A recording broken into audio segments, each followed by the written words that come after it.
I shut down my 8-figure company for 48 hours. No revenue, no sales calls. Everybody flew in. All of our remote workers ended up flying into our city in Chicago. And I told every single one of them that we weren't leaving until each of them shipped an AI bot. People thought I was insane. I mean, imagine explaining to a board member that we were gonna take 2 days of payroll, which is worth over $80,000, and also flying all these people together to just go tinker around with AI. And then imagine like my head of sales, who wasn't the most AI savvy at the time, thinking, dude, you're freaking crazy. We're gonna actually code stuff? And then not to mention head of finance, who's like, dude, 2 full days of production? We're really doing this? For an 8-figure software company, like that's no small bet. But here's what actually happened. We split the company up into 12 teams for 48 hours, and 11 out of 12 of them actually ended up shipping incredible AI products that changed our business. And one of the teams ended up needing to take until the following Monday to do it, and they ended up crushing it too. So we got 12 out of 12 AI bots built that are live today within our company because of this thing that we called the hackathon. I think the investment between payroll, the food, the DJ, all the stuff was probably about $120,000 investment. Again, we just have a lot of people. I think the force multiplier of this was at least a $3 to $4 million revenue multiplier return on investment. In this video, I want to give it all away for free to all you beautiful people, whether you're a small restoration contractor or whether you're a software company doing hundreds of millions of revenue. I want to give you the exact framework behind our Albi Hackathon and why it was so successful. Because here's the thing, if a sales guy with zero technical experience can code up a bot that can 10x their output, so can you from your living room couch on a laptop. So let's dive in. Now, there were 2 main reasons why I decided to do an AI hackathon. One, I can't imagine a business in the future, whatever the business might be, running without AI. Like if we look at the cell phone here, the smartphone, it only came out in 2007. So we're 19 years into the cell phone. And I think you and I would both agree that it would be absolutely bananas and crazy if you ran a business without a cell phone. In 3 to 5 years, that's what running a business without AI is going to feel like. So my first intention was just understanding that I've got a pool of employees, there are 68 of them, and the vast majority of them are non-technical employees and they don't know how to use this tool. So I wanted to increase AI adoption throughout the whole company, and we had a huge win. Everybody now is empowered by AI. But the second reason I want to do this is to solve the biggest pain point that people have when they grow and scale organizations. When you start scaling past a few, your first 10 employees, what ends up happening is your business gets siloed into like different departments and different teams. I see it a lot of times in, like HVAC companies and tech companies where you have the office people versus the tech people. And then I see it obviously in software companies where you get the engineers / the nerds, the salespeople, the marketers, and so on and so forth. And it's really hard to grow and scale a fragmented and siloed company. So the idea behind the hackathon was, hey, let's bring people together. Let's have people work together cross-functionally across the different departments, and let's empower them with AI as the hack or the way to get them to work together cross-functionally. And those 2 elements coming together created an awesome breeding ground of excitement and innovation, and it by far was the highlight of my career. And by the way, the lack of AI enablement and the siloness is not a company problem. It's actually a you problem. Because I know if you're watching this, you're either a leader or an owner of a company out there, and you for sure have silos or lack of AI adoption within your company. And I know that you've been telling yourself the story that you're not technical enough to use AI, and you aren't a strong enough leader to be able to break down silos, whether you're in a silo or not. And I know that because that's how every single person at Albi felt before the hackathon. So here's the structure, and here's what we ended up doing. We took all of our 68 employees and split them up into 12 teams. So the 12 teams ended up having somewhere between 5 and 6 people. I think you should do the same thing. Grab all of your people in your company. Doesn't matter if there's 5, 2, 10, whatever, and split them up into teams. Obviously, if there's 2, just work together with them. And the second thing that we did is we cross-pollinated the 12 teams to have people from every single team. So if you have like a trades business, for example, and you got office people, technicians, and salespeople, try to create teams that have technicians, salespeople, and office people on that same exact team. And then the other thing that we did is we tried to spread out evenly the technical experience. So at Albi, we're a software company, so we've got nerds, aka engineers, that are really good at AI. Like they had no problem with AI adoption. They could flex their utilization of AI. And then we had other people that weren't as strong with AI. So we ended up spreading out the nerds throughout all the teams. And then lastly, we set a rule, and this one's very important. We told everybody that the nerds cannot be building the product. So the people that already know how to use AI, they need to teach. And the people who don't know how to use AI, they're the ones building. And when I announced this, you could feel the tension build up into the room. People were like, wait, what? I don't have the crutch of the engineer? I have to go build? And the answer is yes, you can build. All you got to do is talk with the AI. Like, here's the thing most people don't understand. You don't need to know how to type to use AI. You can just talk with it. You don't even need to know how to speak English to use AI. So like, all of your excuses of I'm not technical enough, it doesn't matter. The AI is going to give it to you like you're a 5-year-old. The excuse of I don't speak English when it comes to most of our blue collar, worker population, it doesn't matter. Go speak to it in your native language. Like there's literally no excuse. And then the other thing that we did is we set constraint. We said, hey, you got to ship something by day 2. And what that created is this urgency of people working together commonly towards a goal. And it made it successful because everybody shipped something by the end of the day. Now, if you're watching this video and you want the full playbook on how we set up the hackathon and such, type in hackathon in the comments below and I'll get you the whole PDF so you can just rob and duplicate it. Now, when we started off the meeting, we brought everybody into a room, and the first thing that I did was I used it as an opportunity to align people on the mission and on the vision and where we're going. So I split the first hour kickoff call into 2 separate sections, and one section was just our typical all hands. Like, hey guys, here's what we're building. We're building a $2.4 billion software company, and that's 8,000 contractors at 30,000 ACV, and I just rallied up the troops over where we're going. And then I linked the bridge of the why, meaning we're using AI as a tool to help all you beautiful people achieve these goals 10 times faster. And then that was a nice transition into an AI lesson. And then the only thing that I did at the specific meeting to prep people is I told them to come to the meeting with Claude installed on their computer. And then I gave them these frameworks that I'm going to share with you here today. So the first framework that I gave everybody is this framework that I learned. It's called the prompting ladder. It's essentially the steps to make AI give you a good output. Everybody understands that if you go to ChatGPT and just ask it, hey, how do I market? It's going to give you a bunch of stupid results back. And a lot of times, if you don't prompt it well, it's going to give you a lot of false information. We call those hallucinations. One way that you could actually solve those specific hallucinations is to use the prompting ladder. And the prompting ladder has 4 specific steps. And I taught everybody these specific steps, but the first step is to give the AI a persona to follow. And the way I tell everybody this is, if you were looking for financial advice, you wouldn't go to your Uncle Bobby. You would actually go to a CFO or a CPA or somebody who knows something about finance. Well, the same thing with AI. AI has the knowledge of Uncle Bobby and it has the knowledge of the CFO. So you want to point it to actually the knowledge of the CFO by telling it to act like that specific CFO. So the 4 steps are role, context, command, output. The first thing that you want to do when you prompt AI to not get hallucinations is to tell it who it is. And that's where you go into role. And that's simple. You don't want to get advice from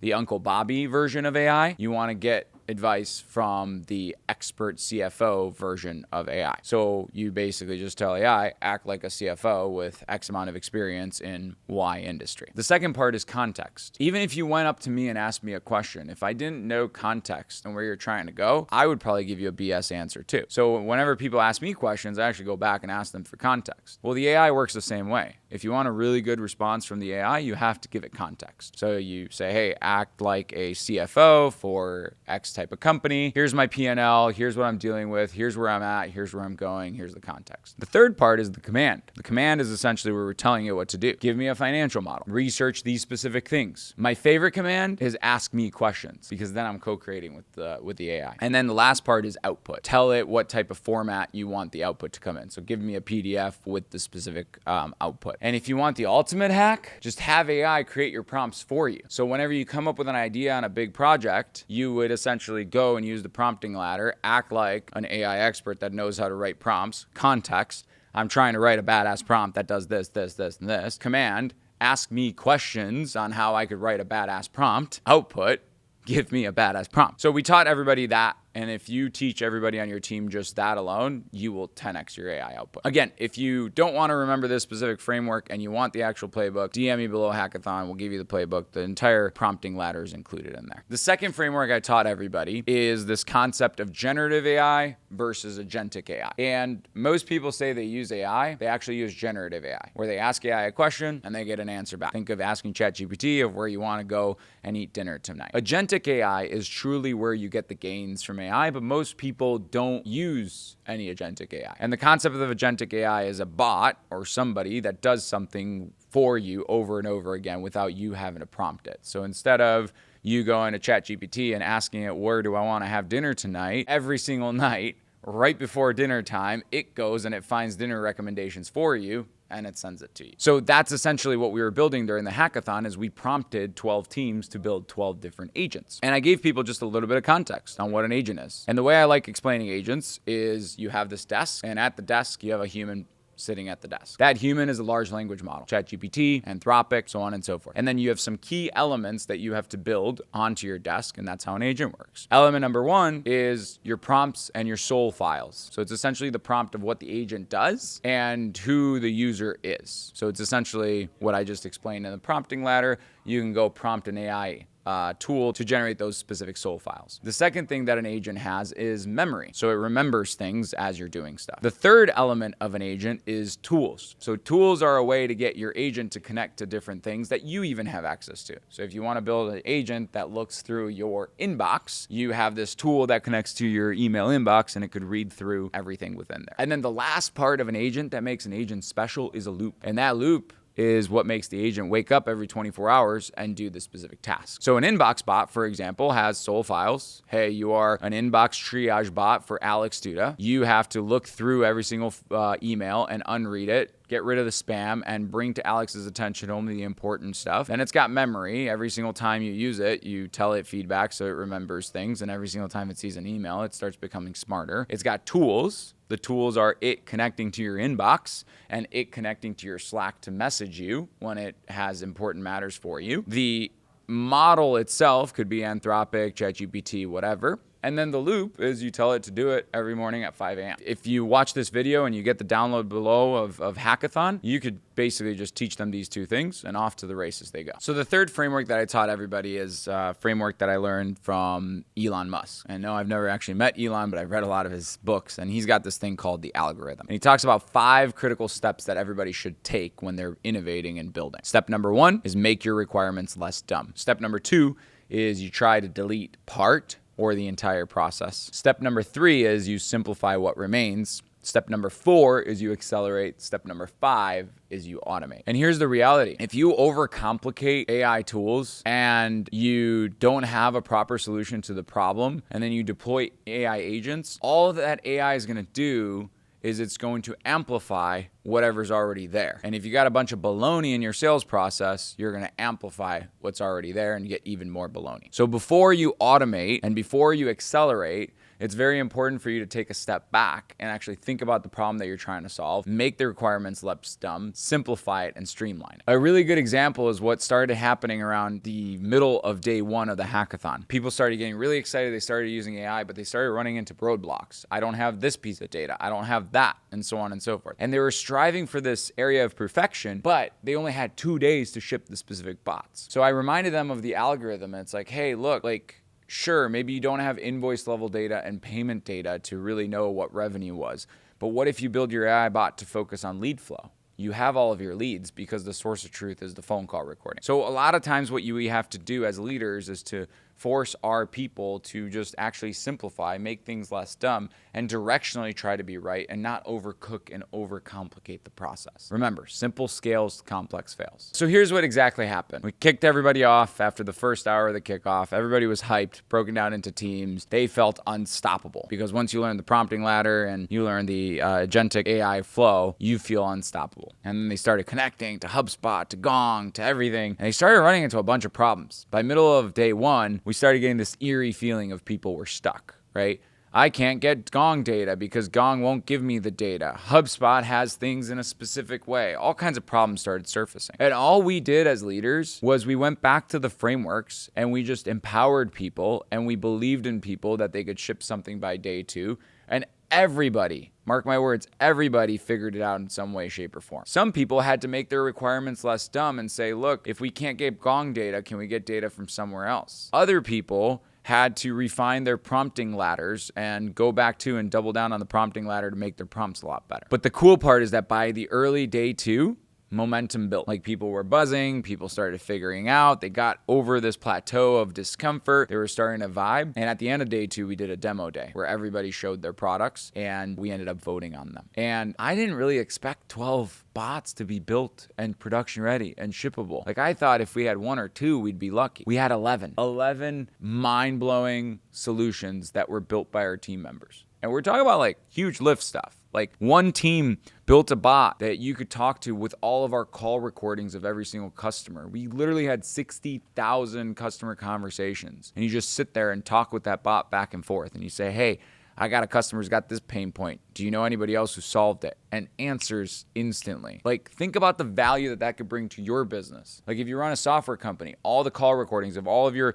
SDRs cold calling, all of your account executives closing. If you run a plumbing company, imagine having all that data of every single customer that's ever called to you, and you're able to chat with an AI bot about that. The second thing we did is we built a code-based bot. Like one of the friction points within our business is that the non-technical person needs to go to the technical person to figure out how the code works. And we built this bot called Buzz that essentially reads through the entire code base, and the non-technical person could just ask the bot, hey, how does this one feature in the software work? Imagine if you run a restoration company and you've built a technical bot that knows exactly how to do everything per the IICRCS 500, or if you're an electrician and you built a bot that knows exactly all of the building codes so your people don't have to go to a technical person to understand what's up. Imagine your office admin at the electrical company knowing how to answer and provide solutions for the customer, because even though they're not a journeyman electrician, they know the code because they have it at their fingertips. Now, here's what I didn't expect out of this entire experience. It was the fact that the people that were the most resistant to AI actually doubled down and completely shifted their perspective. Your key risk to AI supercharging your business is only adoption. It works as long as people use it. The problem is, most people are resistant to it for whatever reason. They either think they're not technical, they're worried about the environment, they hate the creators of the AIs, whatever those beliefs are. And when we put them in a room and they felt supported and they were focusing on just this task, the most resistant, the least tech savvy people ended up absolutely crushing it. And that really surprised me. The second thing that surprised me was the cross-functional aspect. I mean, it was the best team building exercise ever. It was fun. We brought in food. We had a blast as a team. I also, as a leader, was able to walk around and spend a lot of time with my team that otherwise I didn't get. So, just that alone was worth the investment. So here's the deal. If you're a CEO, manager, team lead, if you're a technician at a plumbing company and you're literally watching this video right now, I challenge you to make an AI hackathon happen. And if you're a freelancer, just do your own AI hackathon. It will blow your mind. And your call to action is simple. Pick the date. It could literally be next week. You have this video. You can copy this transcript, go put it in an AI agent. It'll give you everything. Comment hackathon below and I'll give you the entire playbook. But all you need is 2 days. And then you schedule a kickoff for an hour to rally up the troops, get everybody excited, teach them this video, or maybe you play this video for them, just thinking out loud here. Then you split up your teams into these cross-functional teams. Try to have like 2 to 3 people per team. That's ideal. And then you give them computers with Claude Code, or Claude. That's all they really need. They can run all this in Claude Cowork, or you can have them download NaN. But anyway, like the AI will literally tell you how to do it, so it doesn't really matter. And then on day 2, you schedule a demo day. So call it 3 p.m. to 5 p.m. You block off the demo day. So that's really all you need. It's like, here's the rules, here's the teams, let's kick it off. Get everybody excited, and then from 3 to 5 p.m. the next day, we're going to show off all these bots and everything that we've built. It's literally that simple. 11 out of 12 teams shipped production-ready AI bots, all written by non-technical people. $100-some thousand was invested to make this happen between payroll costs, food costs, stuff like that. We would have spent that money anyway. Millions of dollars returned. It will work in any company, any industry. The Agentic AI revolution is here, and those who embrace it will absolutely crush. Those who don't will be left behind. Every single company on the planet needs to do this now. Shut down the company for 2 days. Shut it down. We just don't serve customers. Or do it on a weekend if you want. If you're really that scared about shutting down the company for 2 days. Make your humans find business problems, the most painful ones. Architect the solutions and then just ship. And if you want the playbook, again, my invitation is for you to type in hackathon in the chatty chat below, and I'll give it all to you away for free. And I would actually love if you reach out to me on Instagram at @It'sAlexSuda and just ask me any questions. If you have any hesitations whatsoever, let me know. If you get stuck, let me know. Whatever I can do to help, I'm here to serve. See you guys next week.